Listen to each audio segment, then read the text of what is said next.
What does the future of VR gaming look like? Well, it's probably a lot like what I just saw at PlayStation headquarters here in California. I've been playing PlayStation VR 2, and let me tell you, it's good.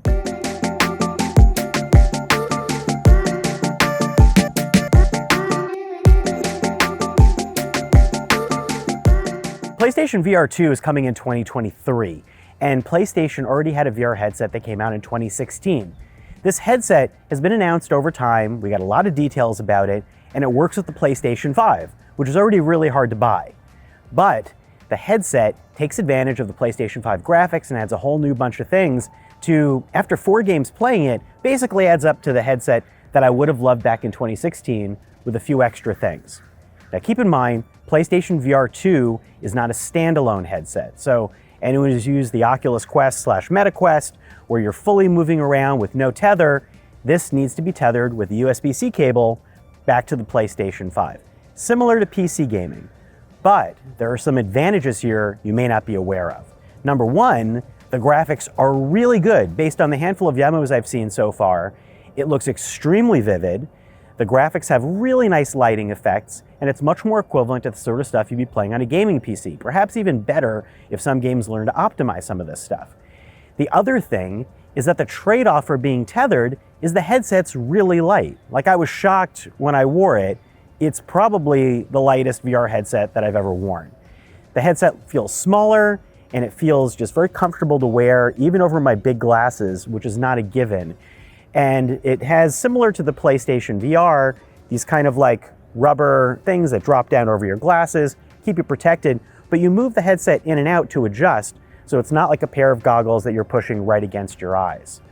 PlayStation VR 2 does not use a camera connected to your TV. Instead, it's got built-in cameras for tracking, and it also is able to show pass-through. So that's something that's similar to what the Quest does. It can scan your environment, including kind of meshing out obstacles, and it draws a barrier around what your play space is, which you can then alter with a tool to paint it. Again, similar to what Oculus Quest and other VR headsets already do. The other thing this does is has additional adjustments for your eyes, to change eye distance. It also has something that no other mainstream VR headset has had at this point, eye tracking. Eye tracking is calibrated with this cool little tool that they showed where you blink your eyes and are able to look around and calibrate the eye thing, and it works automatically. But once the infrared eye tracking happens, it's being used for something called foveated rendering, and that's to only focus on the area around where your eyes are directly looking to maximize the graphics resolution.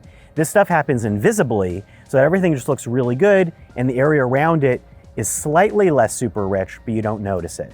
And it really seemed to work very well. A lot of games that I played were employing that, but we're not using eye tracking for other interactional stuff. There's all sorts of possibilities for the way you could focus on things, to be able to lock onto them, to have eye contact with people, and a lot of other interesting ideas that have been discussed before in the future of VR and AR. It'll be interesting to see how this springs that type of development. The other thing that the PlayStation VR 2 has that's pretty new is its advanced haptics. Now, if you've never thought about haptics and Rumble, you should, because a lot of the VR headsets like the MetaQuest use basic kind of buzzy vibrations. If you've played a PlayStation 5 and have played the DualSense controller's really advanced haptics that feel very subtle and have this wavy, rumbly spectrum of feelings, that's translated into these controllers.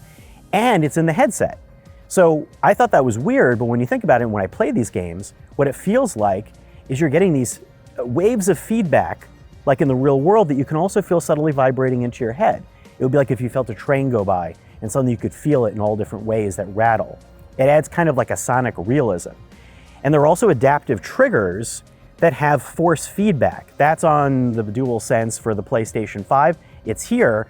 And all the weapons that I was using in game demos means there's real feedback on the triggers. It begins to bleed into the experience and just make these things feel more real. That's the stuff that excited me the most, and the graphics elements. But let me tell you what I played. I basically did 4 games, and they're all ones that have been announced.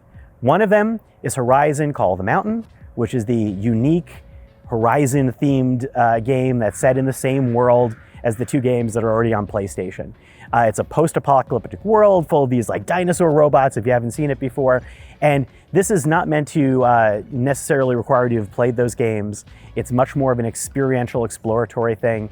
If you play games like The Climb in VR, where you're climbing up cliff walls, or you've played games using archery, some of those mechanics were in there. A lot of it was exploring. I was going on this river ride, and what was really cool are things like the scale, seeing things over my head that were rumbling all around me and creating this super vivid look.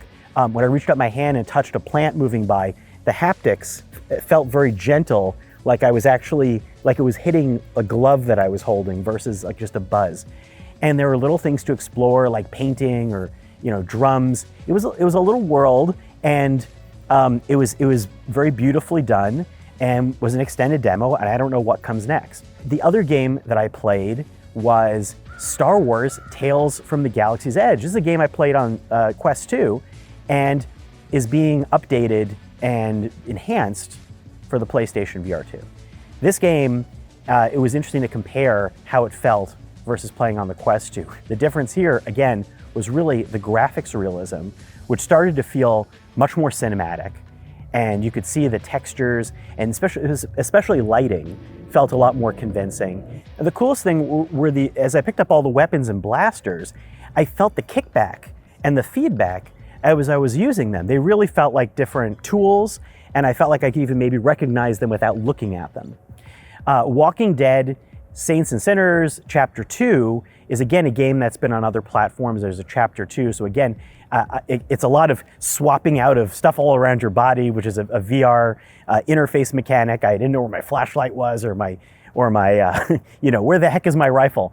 But I'm used to playing that. What was interesting here again was that I felt like I was getting a little more of a subtle feel for where everything was, how I was loading stuff, when I click things on and off. It's like when you get feedback from something on your phone and the vibration can be very subtle, like a little tap. That's what's going on here versus a hard buzz. And the other game that I played was Resident Evil Village, which I was terrified to play because I hate VR horror games. I did not play 7. I'd never want to. But I might play it now because Resident Evil Village wasn't as bad as I thought. What I took in, having not played it before, was that it was beautifully environmental. When I walked through this, going up to this castle that I was marveling at, walking through the hallways, again, the lighting quality was extremely good. Looking at a window and seeing how the window cast in light, walking up to a painting which looked eerily real. When I was being surrounded and then suddenly the famous lady was like licking my hand, licking the blood off my hand, and the look in her eyes was like haunting, and I felt like I was really there. A terrifying, gigantic fat man surrounded by meat. You know what this is if you've been playing the game. I'm just naively going into this and being amazed at the scale of it. But it felt like exploring Sleep No More and other immersive theater things a lot more. I felt like I wanted to go pick up and explore things. Sometimes when I played these games, and this is very early on in the PlayStation headquarters, sometimes the tracking, had to reorient, which is something that happens on a lot of VR headsets. Sometimes the visual and haptic realism were so good that I was like even more bit thrown. But I'm sure some of that, as we get closer, will be worked out. I'm curious to see. But the feeling of that haptics and the graphics realism were good enough that I'm really curious to see what comes next. A lot of these games were ports. And will we see a new generation of games come out that really make the most of this? Unreal Engine 5 has promised all sorts of visual realism that will be some sort of like blend with what cinema and games start to intertwine with. And I was talking with ILMX Lab about that, and about how the future of making these games could start to get really, really strange. Similarly, talking with the team behind Horizon Call of the Mountain, I'm really curious to see how that inspires where they think about making games next, and use eye tracking to begin to find ways to interact with avatars and possibly to get heat maps so the game can clue you in on stuff that you're looking at without you realizing it, triggering events more automatically and dynamically. Especially with the eye tracking, being able to push the graphics even further with the foveated rendering, it's great.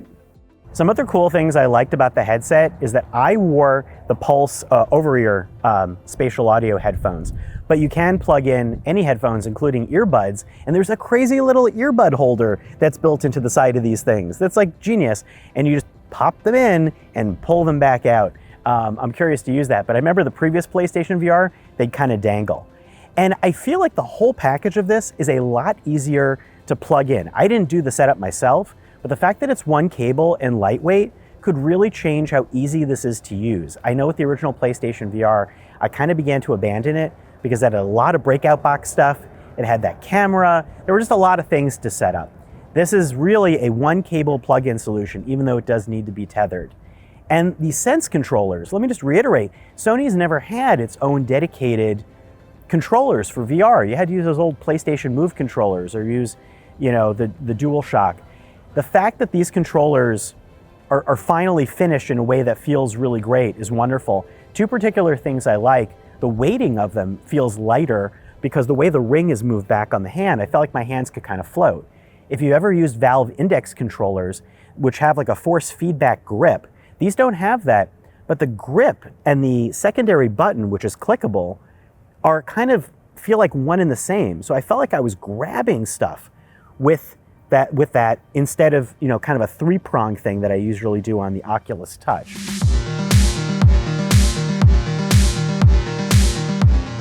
PlayStation VR 2, we just don't know when it's coming out, and we don't know how much it's going to cost. We do know it's coming in 2023, which is not now, this is 2022, but it's going to be something to look forward to that's definitely happening next year. And at that point, there may be other types of competition. Will there be a Quest 3 at that point? Could there be other headsets that emerge? What about Apple's expected headset? 2023 could be where a lot of stuff is happening in VR. Thank you for watching, and if you have questions about the PlayStation VR 2, are you interested? Do you play VR a lot? Put them in the comments below. Make sure to like and subscribe, and thank you for watching.